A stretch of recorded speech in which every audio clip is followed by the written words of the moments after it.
Alice, are you there? I need to talk to you about your father's funeral next month. Will you be there? Hey, Gertrude. Yeah, of course I will. A bunch of our relatives will be there too, right? I haven't even met some of the people on my dad's side. Seems like it's gonna get busy. He sure was, love. Let me know if there's anything I can help you with. You know, organization, planning, invites, that kind of thing. Anything you can help me with? Sorry, Alice, but I don't think there's anything someone in your predicament could help me with. Don't worry about me. I'm happy for you to just sit around and do nothing. You're hardly the most mobile person in the world with that unfortunate leg of yours, are you, dear? No, it's not that bad, really. I know it might look like I struggle a lot, but other than running, I can still do pretty much anything. Oh dear, what a shame. It seems as though trying to soften the blow by giving you a gentle hint wasn't a good idea, so I'll just say it. I don't need our relatives thinking I'm so incapable I need to enlist the help of a cripple, thank you very much. If you do insist on coming, make sure you sit quietly and don't get in my way. Oh, I'm sorry, Gertrude. I understand. The fact that my son married a cripple in the first place is embarrassing enough. Without me being seen to be reliant on you to carry out basic tasks. What in heavens was he thinking? Telling people you exist is uncomfortable enough. I hardly feel like parading you around in front of everyone. I hope you don't think I've acknowledged you as my daughter, because most certainly I haven't. My Sam was adamant he only had eyes for you, and that your disability made no difference to him. That boy's so damn stubborn I knew resilience was futile, which is why I begrudgingly accepted it. Right, I see. I was looking forward to having a cute daughter-in-law to take out to cafes and on shopping trips with me. I had such high hopes. What an astronomical disappointment you turned out to be. I would have never believed in a million years he'd choose to spend the rest of his life with damaged goods like you. He must be atoning for some seriously evil deeds in a past life. That's the only explanation that makes sense to me. Gertrude, please. Why do you have to speak to me like this? Sam's the kindest man I've ever met. Besides, it's not like we fell for each other because of our looks in the first place. I fell in love with your son because of who he is deep down, just like he did with me. Just because one of my legs doesn't work makes no difference to him. I don't need you to tell me how kind Sam is. I'm his mother, for heaven's sake. Let's face it, he'd have to be a saint to choose a useless good-for-nothing like you. Gertrude, I love your son, and I'll do whatever it takes to win your approval. I want you to know that I'd do anything for him, and to rest assured that he's in good hands with me. What good could a malformed cripple who's so totally reliant on others she can barely tie her own shoelaces possibly do for my son? I do wish you wouldn't talk such nonsense, dear. I can't claim to have any idea what you're like getting around the house, but I've seen you many a time using crutches and a wheelchair outside. Right. So, what? So you have the mobility of a 97-year-old, and you have the gall to claim I should rest assured that my son can rely on you? What would you do if he couldn't work for some reason? What would you do if he lost his job? I'd help out with the family finances for as long as he needed me to. Of course I would. I freelance from home, so my lack of mobility doesn't mean I don't bring in any money. And even while I may technically be disabled, beyond the occasional very minor inconvenience, it doesn't cause me any problems in day-to-day life. It's precisely because I find that so hard to believe that I'm worried, my dear. But I suppose worrying won't get me anywhere. We have to face the facts. Worrying won't make your legs work again. I'm sorry. Did I ask you to apologize? No, I did not. Ah, yes, that reminds me. There was a favor I wanted to ask of you. Oh, really? What is it? I'd love to help out. I wanted you to get rid of all of the weeds in my yard before your father's funeral. Got it. No problem. I'm pretty sure I recall you having an electric mower, right? I'll have it done in a jiffy with that. Unacceptable! Do you know how weeds work, my dear? Let me tell you about weeds. Much like how you've got your claws buried in my son's heart, weeds take root deep within the soil. I want you to pull every last one of them up, roots and all. The electric mower simply isn't going to cut it. You have to do it by hand. Oh, wait a second. Will that be difficult for you, with being a cripple and all? No, don't worry, it's fine. I'll have it done before we leave for the funeral, I promise. I expect great things, Alice. This should be interesting. You might actually be of some use to me for the first time in your life. Alice, you've really gone and done it this time, you silly girl. Hi, Gertrude. Did I do something wrong? At the funeral. You told all of your relatives you cleared out all of the weeds in my yard, didn't you? Well, yeah, kind of. But it's not like I was especially eager to talk about weeds or anything. It's just that everyone was discussing gardening, so I mentioned what I did in your garden this afternoon. After I got clearing out the weeds, you asked me to plant some flowers in the freshly invader-free soil, did you not? One of my relatives was really curious, and she asked me all kinds of things about how to plant and care for the flowers. That may be so, but why did you have to be so idiotically honest? Some things are better left unsaid. Huh? What do you mean? Are you trying to make our families think I'm the kind of person who forces her disabled daughter-in-law to clear out the weeds in her garden? You're so thoughtless and insensitive. Ugh, how could you do this to me, you little ingrate? I'm your mother-in-law, did you forget that? Would it hurt you so much to say some nice things about me once in a blue moon, or to try and uplift me instead of destroying my reputation? Oh, look, Gertrude, I'm sorry. I didn't realize I was doing anything to upset you. It wasn't intentional. I doubt anyone even remembers what I said about the weeds, and besides, even if they did, why would they think you forced me? It was the flowers they were interested in. I honestly don't think you have anything to worry about. You don't know that for sure. I do wish you'd think before speaking every now and then, dear. Right, you're right. I'm sorry. If you mean it when you say you want to win my approval, making me happy should be your #1 priority.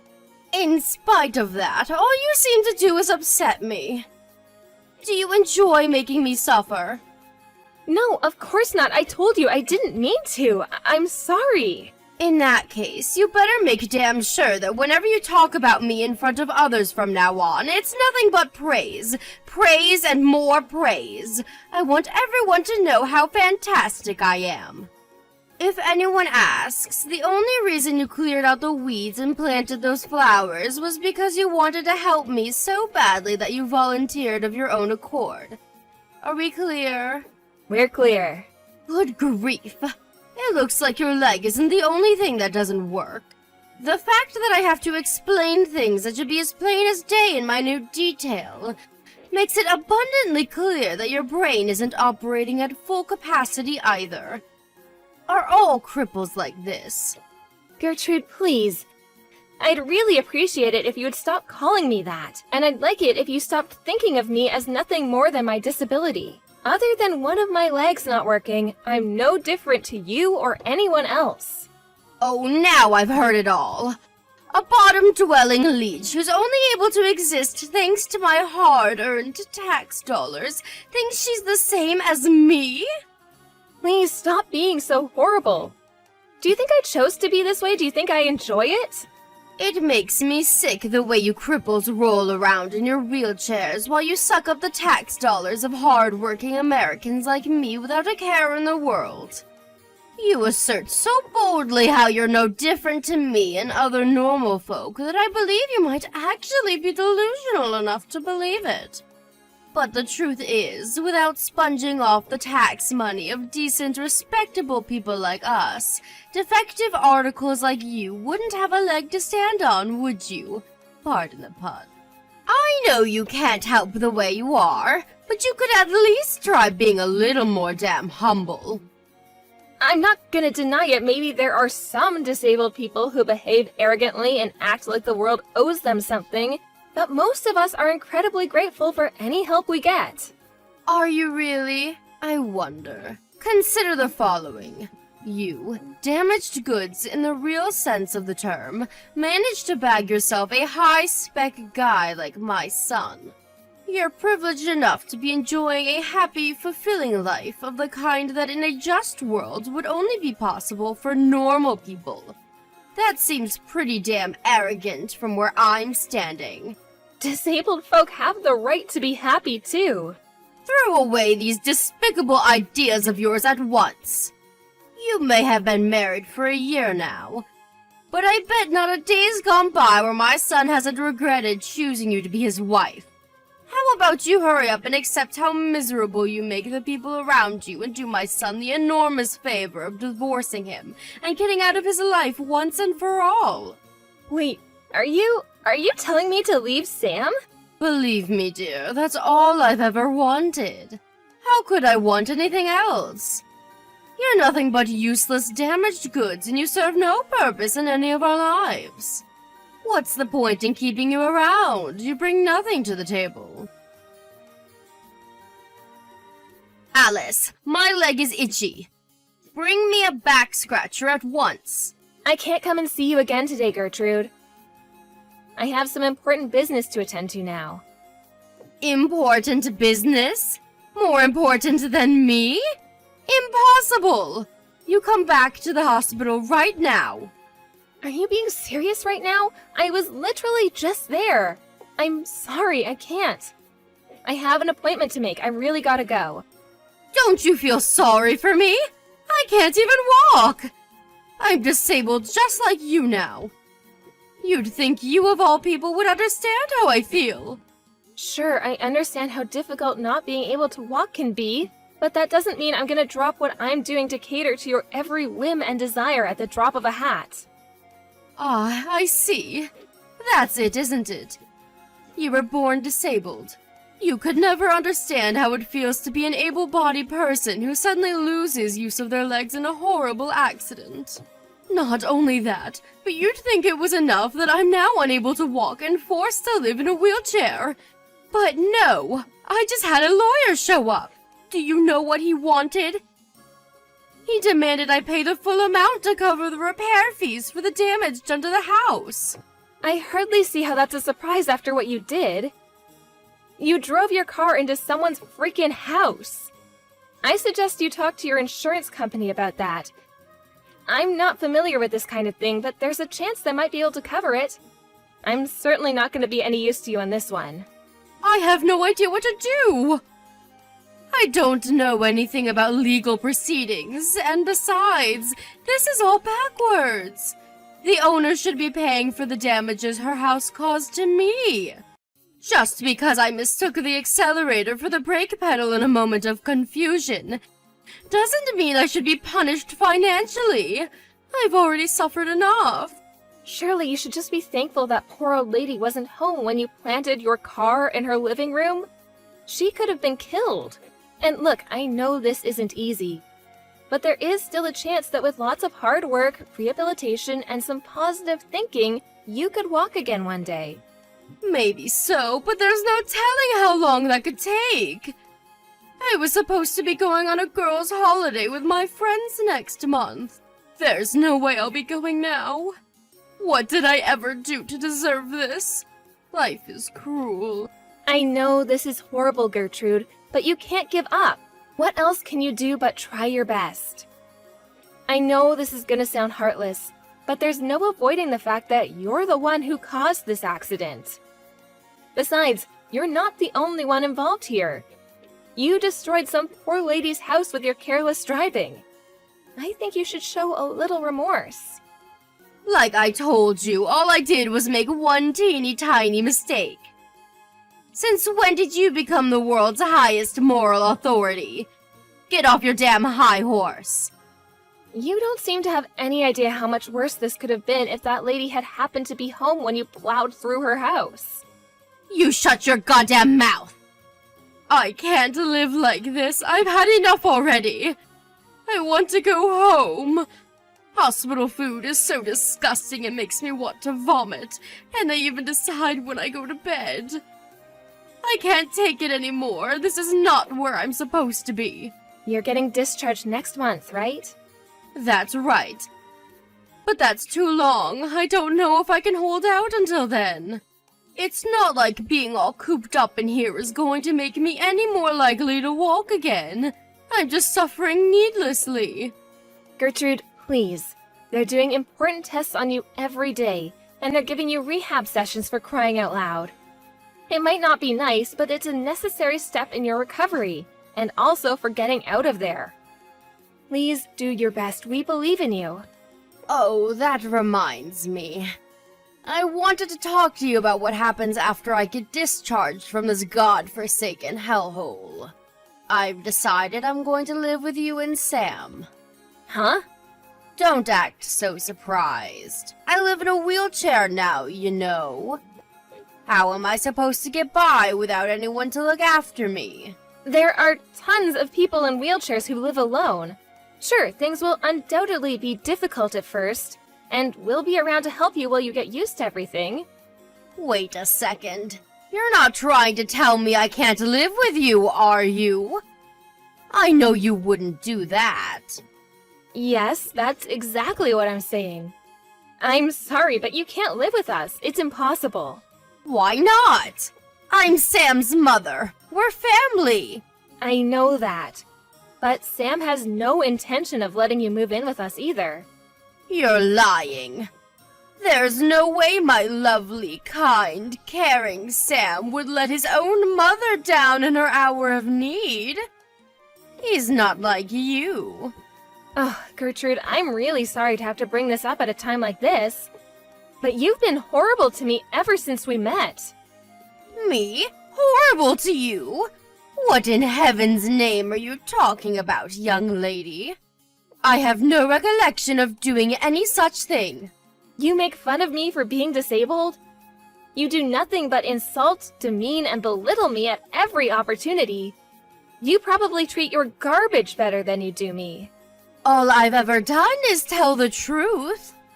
Whether you think something is true or not gives you no right to abuse me. I did my best to build some kind of positive relationship with you because you're Sam's mom and I wanted us all to get along. I wanted to win your approval so badly that I held my tongue and tolerated everything you said to me in the hopes that one day you'd finally give me a chance. But Sam told me I shouldn't keep putting up with it. And you know what? He's right. Fascinating. Just fascinating. What a riveting story. Not. What's your goddamn point, noodle egg? None of this has anything to do with me. I will be moving in with you. I won't be able to get by otherwise. Please start looking into disability-friendly accommodation, or if you're so tired of living alone, care homes. Because you are absolutely not moving in with us, and that's final. You don't have to take my word for it. Sam says he's going to message you soon, so be my guest and wait to hear it from him if you like. The sooner you understand and accept this, the better. No way! Sam would do anything to help me, no matter what. I'm his mother and he loves me. I won't lose to an arrogant, wet behind-the-ears little ingrate like you. Gertrude, this isn't about winning or losing. I'm moving in with you. We're not negotiating here. This has already been decided. Your opinion is irrelevant and I never asked for it. I can't believe that you of all people would treat me so cruelly and heartlessly despite having been disabled your whole life. You should understand what I'm going through more than anyone. What's wrong? Are you scared you won't get my son's full, undivided attention anymore? That's it, isn't it? You're jealous. Give me a break, not even a little. Then how about you keep your mouth shut and start listening to my son?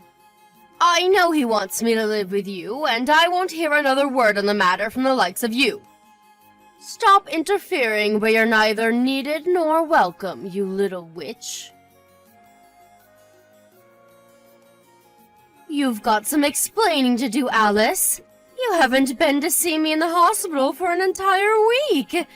What in heaven's name is going on? Just like I told you before, I won't be helping you with anything anymore. Oh, I get it. You're trying to avoid the issue of me living with you and my son, aren't you? I can read you like a book. Wow, are you seriously still talking about that? You just don't know when to give up. You were obviously never gonna listen to me. But Sam's explained over a dozen times by now that there's no way you can live with us. What's it gonna take for you to understand? Irrelevant. I'm his mother, and my word is law. I see. But you living with us is literally impossible. Where there's a will, there's a way. You can say whatever you like, but it changes nothing. I will absolutely, 100%, indubitably, definitely, surely, certainly, unequivocally be moving in with you. I've already hired a moving company to have my things dropped off at your house. The wheels are in motion and there are no brakes on this train. As things stand, the plan is to arrive there sometime during the beginning of next month. You should be grateful. This is an opportunity to be of some use to someone. Maybe if you're lucky, the day will finally come where I no longer think of you as useless, damaged goods. Didn't you always used to go on about how desperate you were to win my approval? Well, this is your chance to prove you've got what it takes. You're already making preparations to move in with us? Wait a sec. You mean you're moving abroad with us? Huh? Abroad? Yep. Me and Sam moved to the UK last week. That's why we can't visit you in the hospital anymore. Wait a sec. What? The UK? This is the first I've heard of it. Right? That's because we didn't tell you. Why did you move to the UK? This makes no sense. Hold on a second. Is this something to do with Sam's work? Bingo! So we're gonna be away from the States for a little while. Damn, I can't imagine how awkward it's gonna be when the moving company guys arrive with all your stuff at the house that we no longer live in. How many times did I tell you moving in with us was impossible? I wasn't exaggerating or making excuses. I mean, it's literally, physically impossible. Maybe so, but you didn't tell me why, did you? This could have all been avoided if you just let me know. Ugh! Come home this instant! We didn't tell you because we didn't want you bugging us or getting in our way while we were getting ready to move abroad. Besides, we thought it best to keep it quiet on the off chance that you were actually crazy enough to invite yourself. Where does this leave me? What am I supposed to do now? Where am I supposed to go when I get discharged from the hospital? Not my problem. Figure it out yourself. Oh, that reminds me.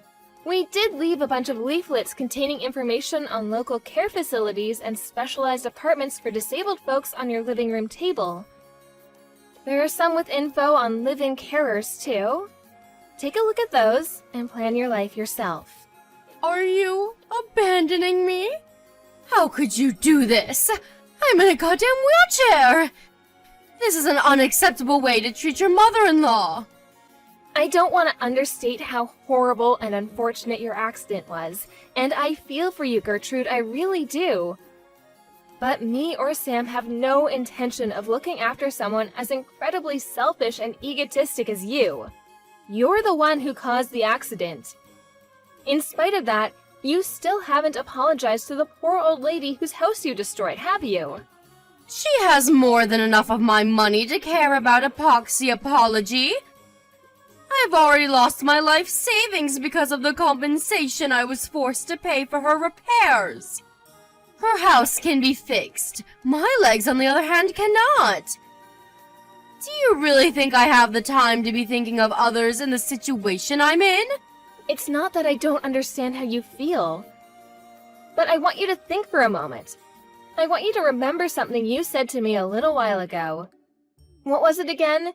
You could at least try being a little more damn humble. So how about it, Gertrude? Have you not got what it takes to show some humility? That's super important for cripples like you and me, after all, right? This isn't fair. I was a normal person when I said that. I mean, no, wait. I'm still a normal person. I'm not a cripple. I'm not.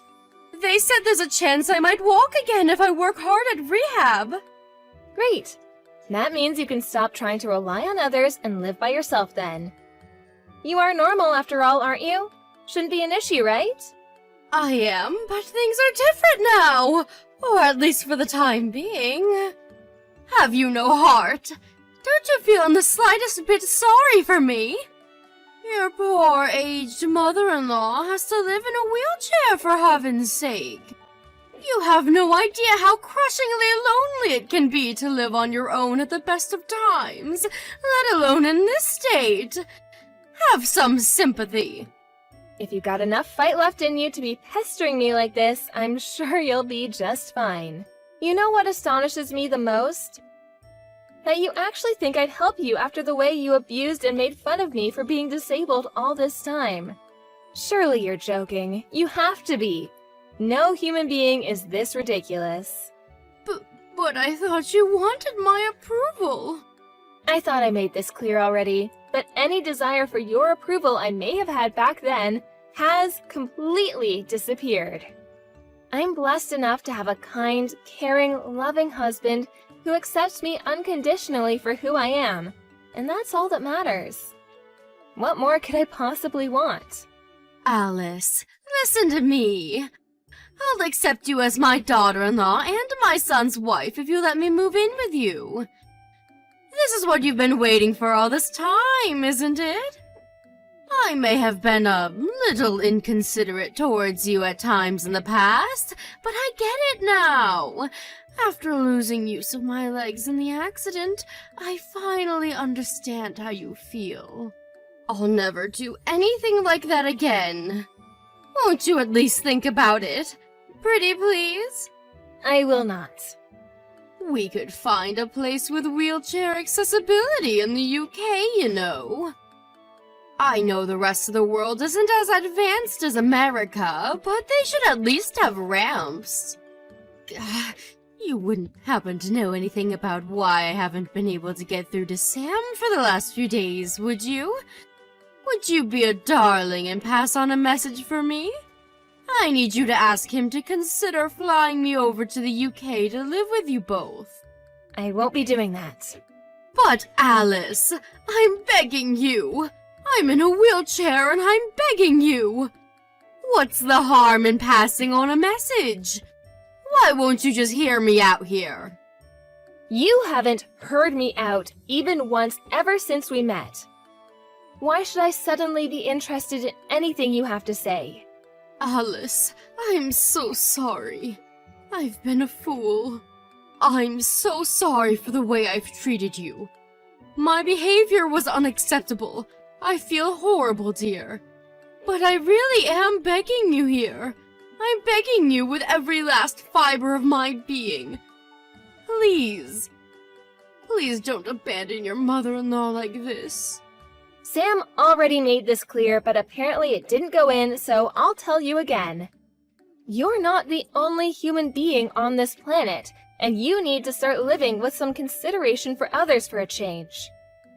The world owes you no favors, and you can't always get your own way. That's life, and the sooner you accept it, the better. I'm not saying I want my own way all the time.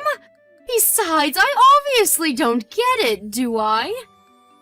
If I did, I wouldn't be alone and miserable in this wheelchair. This isn't my fault. There's no reason for me to speak to you as long as you're living in denial of what you've done. Have a nice life. Alice, wait.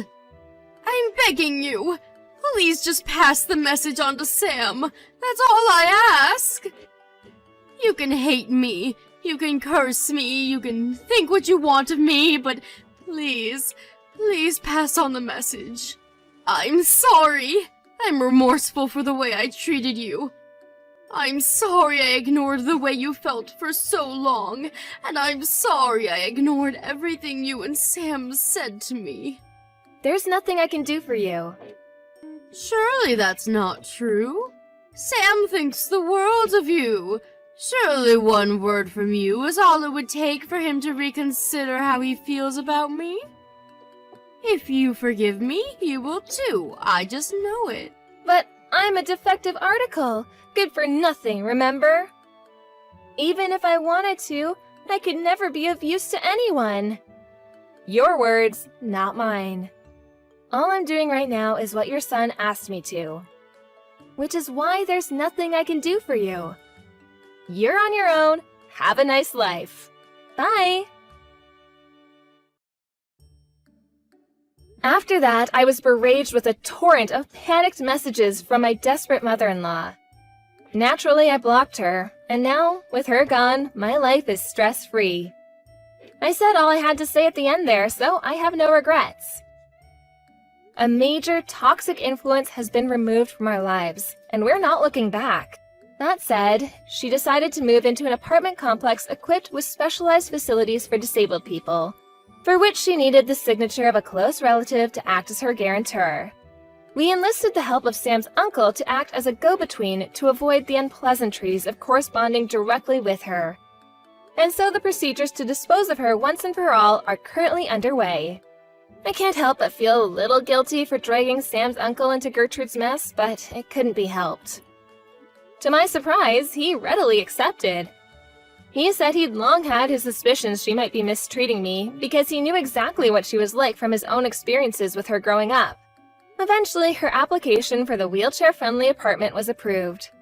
She's currently living there alone. Everyone who knows her thinks she got exactly what she deserved after finding out the way she'd been treating me, which sadly for her means that she never gets a single visitor. After being paralyzed from the waist down, my mother-in-law, who used to be super active, having formerly been an avid mountain climber, is now confined to a tiny apartment and leads a wretched existence of soul-crushing loneliness. I heard from a friend of a friend who happened to see her out shopping that she looked like she'd lost all her spirit and vigor, a depressed, broken husk of a human being. What life brings next is entirely down to her. In any case, it's not our problem. She's not in our lives anymore, and she never will be again. She's nothing more than a distant memory now. Me and my husband are looking towards our own future together and intend on building the best life possible for ourselves in the UK. I have nothing but gratitude towards my amazing husband and our wonderful relatives, who have all been super supportive over the whole Gertrude incident. As for me, I'm going to carry on working as hard as I possibly can to ensure that mine and Sam's happy lives together continues long into the future.